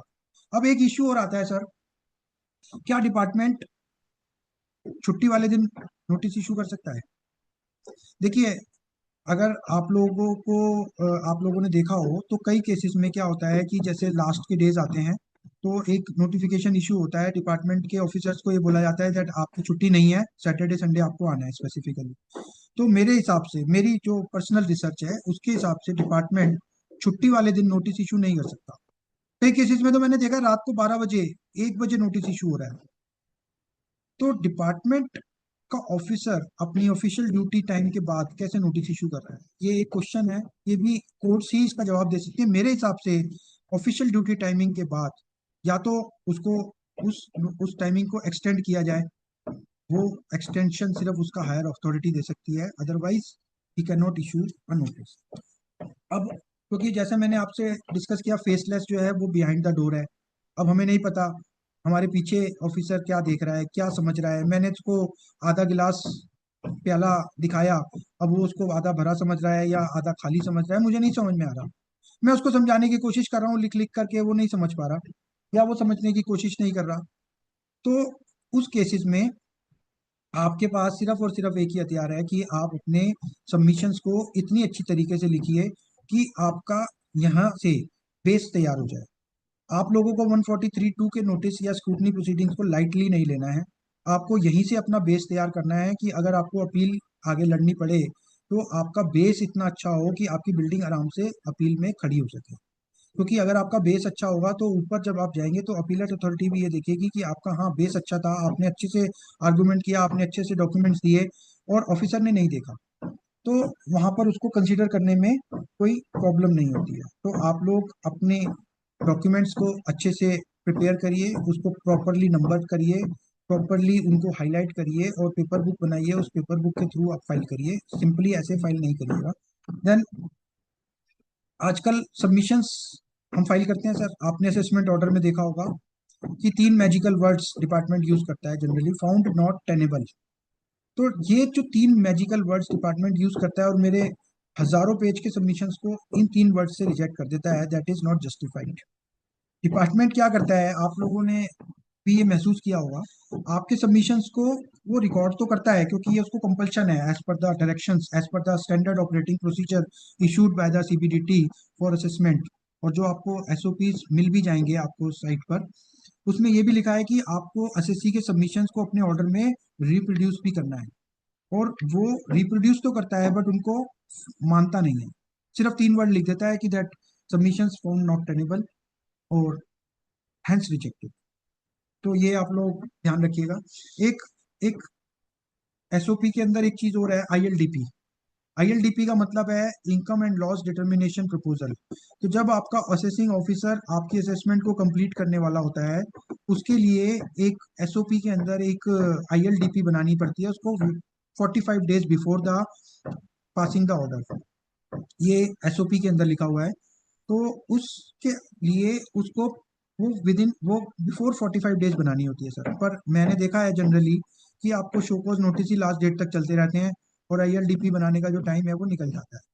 तो ये भी एक इशू है जो आप बाद में अपनी अपील में ले सकते हैं कि that I L D P is not prepared. V C, V C आपको जरूर लेनी है सर, चाहे आपका केस कमजोर हो या स्ट्रांग हो, आपको वीसी जरूर मांगनी है और वीसी मांग करके उसको कंडक्ट भी करनी है और उसके बाद उसको रिकॉर्डिंग भी उससे मांगनी है। कुछ केसेस में रिकॉर्डिंग मिलती है, कुछ में, ज्यादातर में नहीं मिलती है, बट आपको मांगनी जरूर है। आप आरटीआई का सहारा ले सकते हैं। असेसमेंट कंप्लीट होने के बाद आप डॉक्यूमेंट्स को आरटीआई के थ्रू मांग सकते हैं, क्योंकि वैसे तो आपको नहीं मिलेंगे। आप आरटीआई लगाइए, अपने डॉक्यूमेंट्स मांगिए, उससे ऑर्डर शीट मांगिए, आपको ऑर्डर शीट से ही बहुत सारी चीजें मिल जाएंगी। अभी मेरा एक केस हुआ, जो केस ऑफिसर ने बहुत खराब कर दिया, क्योंकि उसको समझ में नहीं आया। उसने मैंने ऑर्डर शीट मांगी आरटीआई में, ऑर्डर शीट मेरे पास आई कम से कम 60 पेज की। उस ऑर्डर शीट में मैंने देखा तो उसने लास्ट में बहुत सारे ऑफिसर्स को लेटर लिख दिए। उसने इन्वेस्टिगेशन विंग को पता नहीं कहाँ कहाँ उसने लेटर लिख दिए, तो वो हमें ऑर्डर शीट से पता चलेगा। तो आप जब आपका केस खत्म हो जाए तो आप आरटीआई लगा करके डॉक्यूमेंट्स जरूर मांगिए। कई बार आप लोगों ने ये भी देखा होगा दैट शोकॉज नोटिस के अंदर पहली बार कुछ नए फैक्ट्स आते हैं, या असेसमेंट ऑर्डर के अंदर ही सबसे पहले बार नए फैक्ट्स आ जाते हैं। वो भी एक इश्यू है जो आप अपील में रेज कर सकते हैं। अगर आपको लगता है कि शोकॉज नोटिस में कुछ फैक्ट्स पहली बार आए हैं, तो आप उसको अपने ऑब्जेक्शंस में वहीं पर ही ले लीजिएगा जब शोकॉज का रिप्लाई बनाए कि आपको हमें प्रॉपर टाइम नहीं दिया गया, these are the first time documents और information provided to me through the show cause notice, और इनका रिप्लाई हमें टाइम चाहिए। देन आपकी high pitch assessments. High pitch assessments क्या होती हैं सर? जब आपकी रिटर्न इनकम से 2 गुना, 3 गुना, 5 गुना से ज्यादा असेसमेंट हो जाए अमाउंट पर, तो that will be called as high pitch assessment.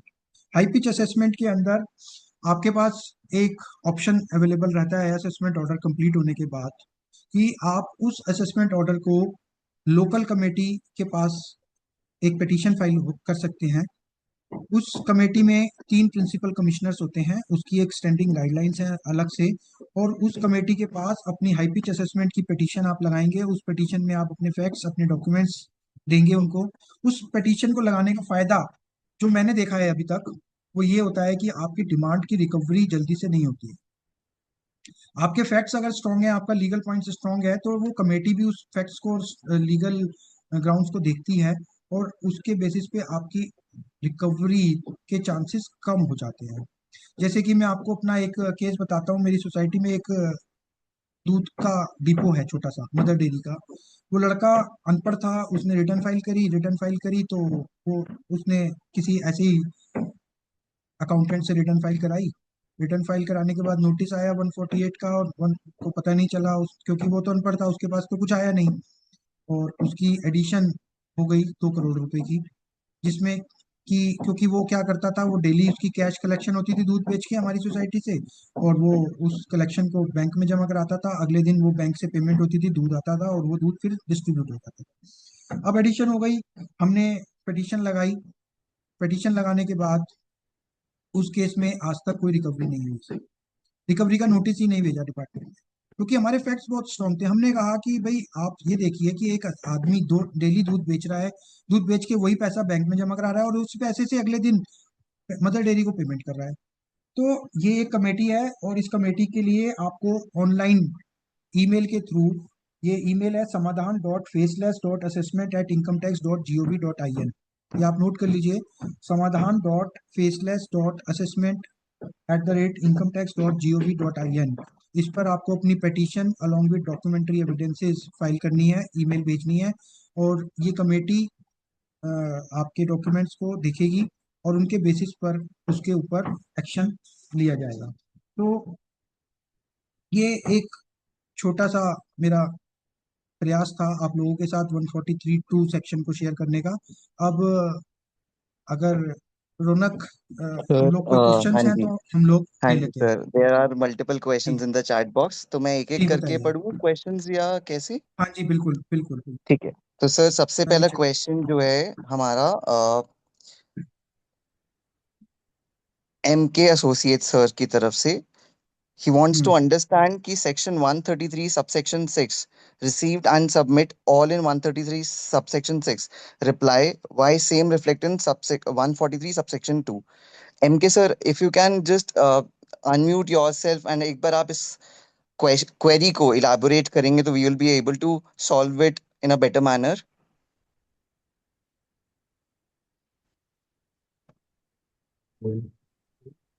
हाँ हेलो सर। जी बताइए। जी अ, हाँ मैं जी मैम। बताइए। हाँ, मेरा कहने का मतलब ये है कि अगर 133(6) में ऑलरेडी सब क्लैरिफिकेशन डॉक्यूमेंट सबमिट करते हैं, ठीक, तो यस। तो फिर ये 143(2) में भी क्लैरिफिकेशन और यही सब सबमिट करना होता है, तो ये रेज करने का डिपार्टमेंट का देखिए 133(6) की जो क्वेरीज होती हैं ना, that is also covered in E verification scheme. अगर आप लोग पढ़ेंगे तो 133(6) के लिए भी एक ई वेरिफिकेशन स्कीम आई हुई है। उस स्कीम के अंडर ही आपसे क्वेरीज रेज होंगी और उन क्वेरीज के अंदर आपको रिप्लाई देने होंगे। जैसे 133(6) से रिलेटेड अगर क्वेरी है, उसके बाद 143(2) नहीं आता, उसके बाद तो 148 आएगा। No, sir. Yet we receive 143 to same for same in one. We also reply 133(6) and at yes. after some time we receive 143 to for same financial year. Your issue is covered with Petpooja software. Restaurant है आपका SSC. आपका SSC क्या काम करता है? Systematic है। हम्म। Madam आपका SSC क्या काम करता है? वो एक्चुअली पार्टनर है और इसका हम्म। रेम्यूनरेशन का ही इनकम है, ठीक, तो उसका ओके। कैपिटल गेन था तो इसके रिलेटेड आया है। ओके, तो ठीक है। अगर आपने वो इन्फॉर्मेशन वहां दी हुई है तो आपको 143(2) का अभी नोटिस आया है। अब आपके पास क्वेश्चन आएगा, उस क्वेश्चन में आपको उसका रिप्लाई फाइल करना होगा। Okay. Moving yes. to second question, sir. Anil sir yes. का ये question है, can assessee file updated return after receiving the notice under section 143 subsection 2? नहीं सर, नहीं नहीं कर सकते सर अभी। ठीक है। ये अनिल सर का सेक्शन एक और नए क्वेश्चन। एक्ट में। यस। अच्छा, अनिल सर का एक और क्वेश्चन है sir, in notice 143 subsection 2 it is mentioned that assessee can submit any evidence on which he may rely before 4th of July 2026. What does it mean? दोबारा से बोलिएगा एक बार। हाँ सर, अनिल सर का ये क्वेश्चन है, इन notice 143 subsection 2 it is hmm. mentioned that assessee can submit any evidence on which he may rely before 4th of July 2026. इसका क्या मतलब है? यस, इसका मतलब ये सर, इसका मतलब ये है, अगर आप लोगों ने मेरा सेमिनार में सुना हो, मैंने यही बोला है कि डिपार्टमेंट ये बोलता है कि आप अपनी रिटर्न से रिलेटेड कोई भी डॉक्यूमेंट हो वो आप मुझे सबमिट कर दीजिए। अब हो सकता है मेरी रिटर्न्स के रिलेटेड डॉक्यूमेंट्स में 1 करोड़ एंट्रीज हों, मैं कैसे सबमिट करूंगा? तो यही एक इशू था जो लेकर के हम कोर्ट के पास भी गए थे, दिल्ली हाई कोर्ट में, और अभी ये मैटर चल भी रहा है। तो उसका मतलब ये है कि आप अपनी रिटर्न से रिलेटेड कोई भी डॉक्यूमेंट फर्निश करना चाहते हैं तो मुझे कर दीजिए। बट क्योंकि इशू आपको नहीं पता तो आप क्या करेंगे? आप कुछ भी नहीं कर सकते। आप ये नहीं कर सकते कि फर्स्ट नोटिस के अंदर ही आप कंप्लीट बुक्स उसके सामने रख दें, क्योंकि जब आप अपनी रिटर्न भर रहे हैं तो उस रिटर्न से रिलेटेड जो भी है आपकी बुक्स हैं उसी को तो आप रिलाई कर रहे हैं। तो आप अपनी पूरी बुक्स तो उसको नहीं दे सकते अभी। तो आपको सिर्फ इतना करना है कि आप ये लिख दीजिए, क्योंकि आपने क्वेश्चन में मुझसे कुछ नहीं मांगा है तो मैं अभी कुछ नहीं दे सकता। जब आप क्वेश्चन इशू करेंगे then we will furnish the information as required by you. ठीक है। सर फिर दूसरा क्वेश्चन हमारे पास ये रिसीव हुआ है कि notice is not in correct format, how to check? Hmm. Basically validation हाँ ऑफ नोटिस का क्वेश्चन है। Sir, notice is not in valid format का मतलब ये है, मैंने आपको बताया 2016 और 17 में 2 नोटिफिकेशन इशू हुए जो आपको गूगल पे राइट। मिल जाएंगे। और उसके हिसाब से नोटिस आपको प्रॉपर फॉर्मेट में इशू होना चाहिए था, लिमिटेड, कंप्लीट और कंपलसरी में से एक। वो 3 फॉर्मेट उन्होंने नोटिस के सर्कुलर के अंदर ही दिए हुए हैं, और उसी पर अभी स्पेशल बेंच काम कर रही है। जो ऑर्डर रिजर्व है, मैंने आपको बताया दैट 15 अप्रैल 2026 को ऑर्डर रिजर्व हो गया है, और within 3 months they have to issue the order, ITAT has to issue the order. तो 15 जुलाई तक ये आपको ऑर्डर मिल जाएगा, तब आपको उसका फेट पता चल जाएगा। ठीक है सर, फिर दूसरा क्वेश्चन है दीपक गर्ग जी का, political donation hmm. Receipt issue. Deepak sir, can you please elaborate the issue, कि आप कहना क्या चाहते हैं and the question is about what? Deepak जी।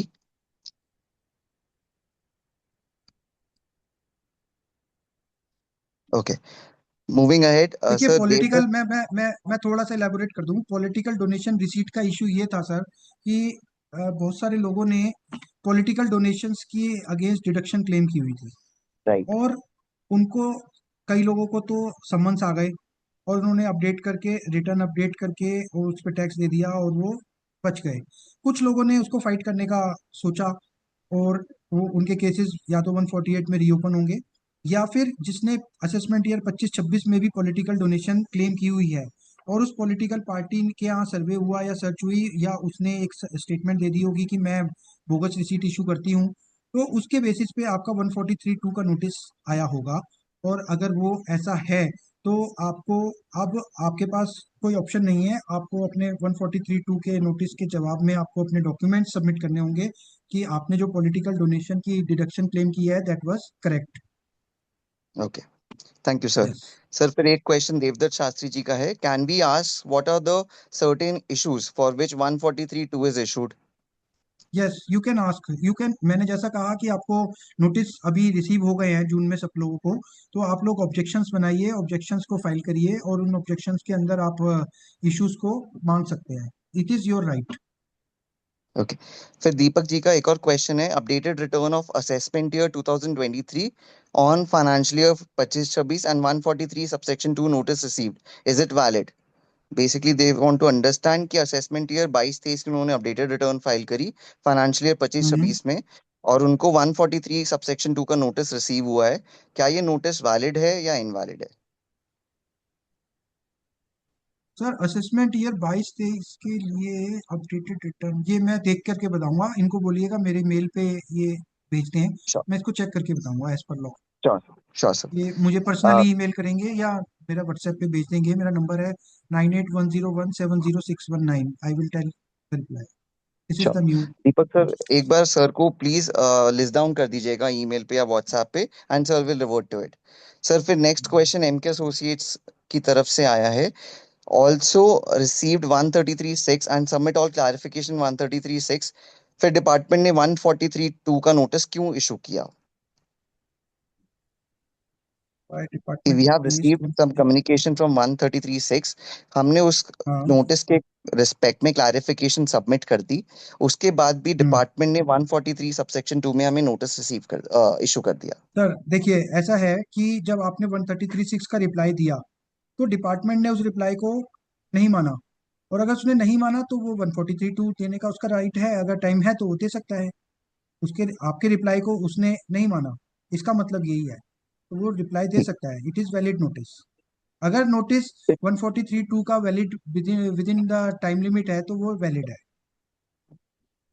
ठीक है। फिर सर हमारे सौरभ सर की तरफ से एक और क्वेश्चन है, we have received that you are selected for the scrutiny assessment but detail notice receive नहीं हुआ, is it possible if detail notice receive after 30th June it is invalid और it is a valid notice? नहीं, detailed notice से मैं नहीं समझाऊँ, detailed notice mister Saurabh बताएंगे, अगर मुझे, तो मैं समझ नहीं पाया डिटेल्ड नोटिस क्या होता है। देखिए, सौरभ स्क्रूटनी का सर, नोटिस 3 या 4 पेज का होता है, और वो 3 या 4 पेज के नोटिस में ही सब कुछ लिखा होता है। अगर वो नोटिस आपके पास बिफोर 30th जून आ गया तो it is a valid notice. ठीक है। फिर सर दीपक जी का एक और क्वेश्चन है, till when does the faceless unit have to dispose 143(2) notices? Any deadline for the officer? No sir, there is no deadline.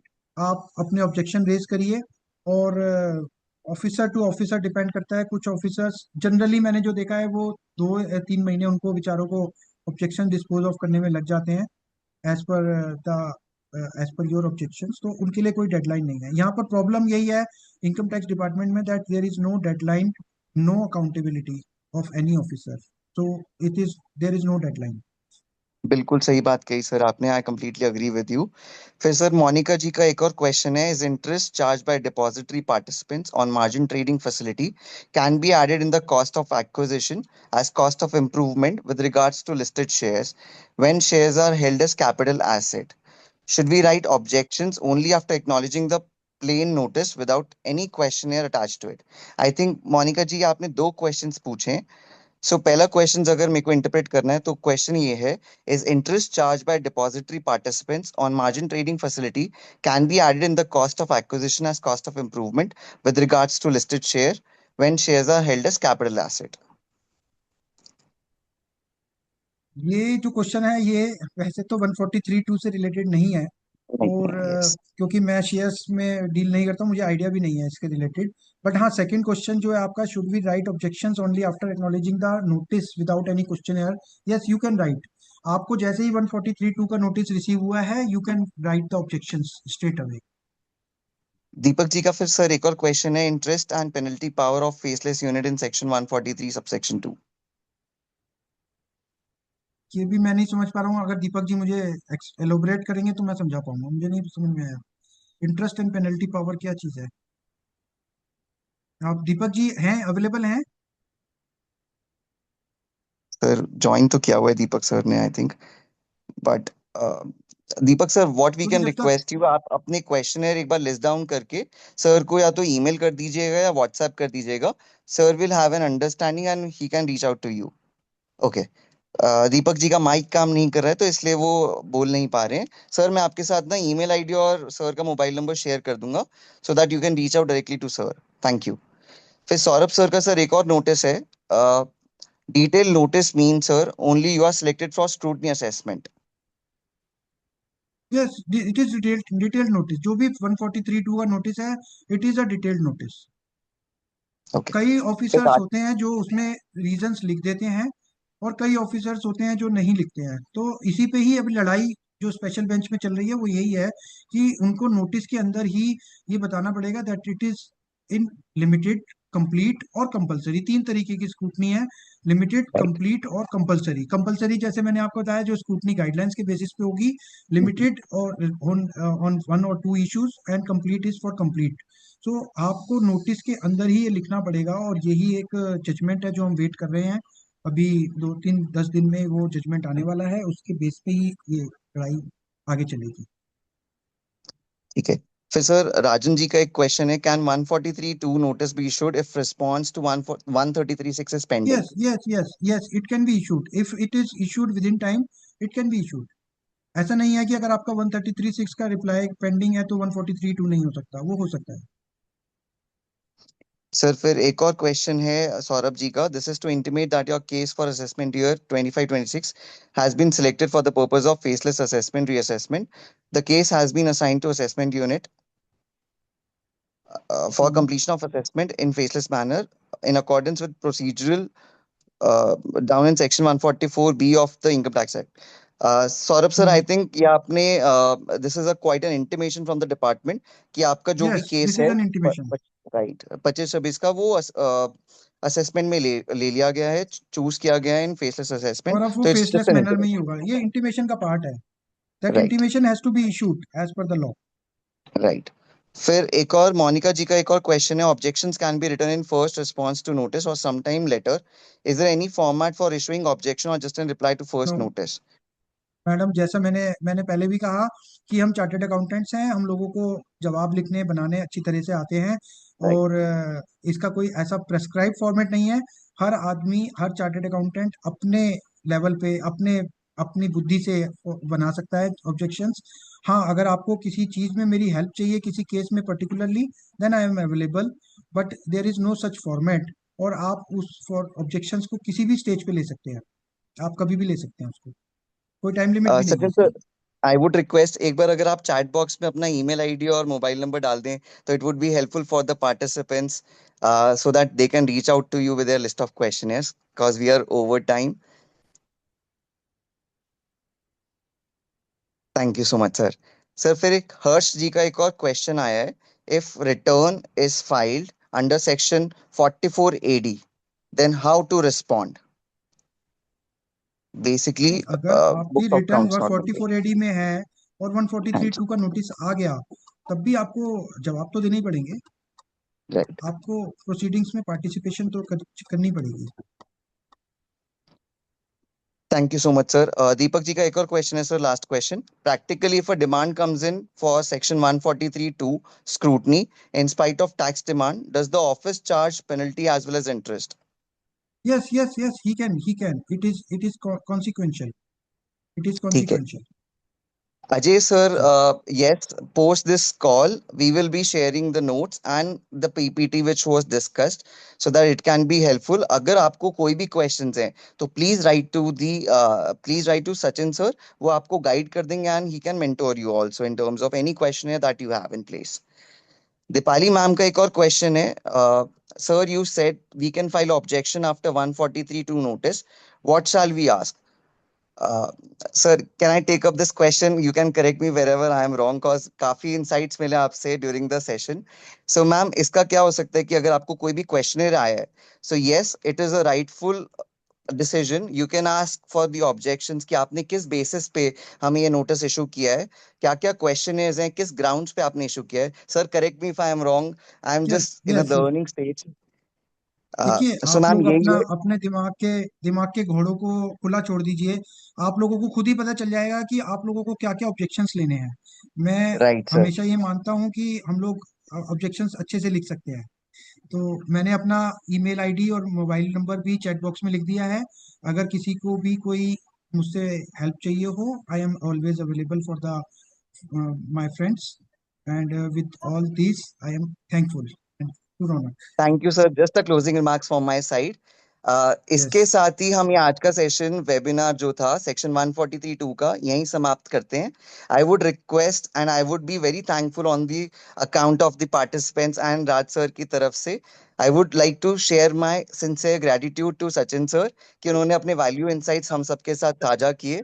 And we also thank each one of you for your active participants, thoughtful attention, and engaging questions throughout the session. हम आशा करते हैं कि आपको ये session webinar आपको ये पूरी understanding दी कि स्क्रूटनी असेसमेंट्स कैसे स्टार्ट होती हैं, उसके प्रैक्टिकल टेक अवेज कैसे हैं, एंड हमने बेंच की भी बात करी, प्रैक्टिकल केस लॉस की भी बात करी।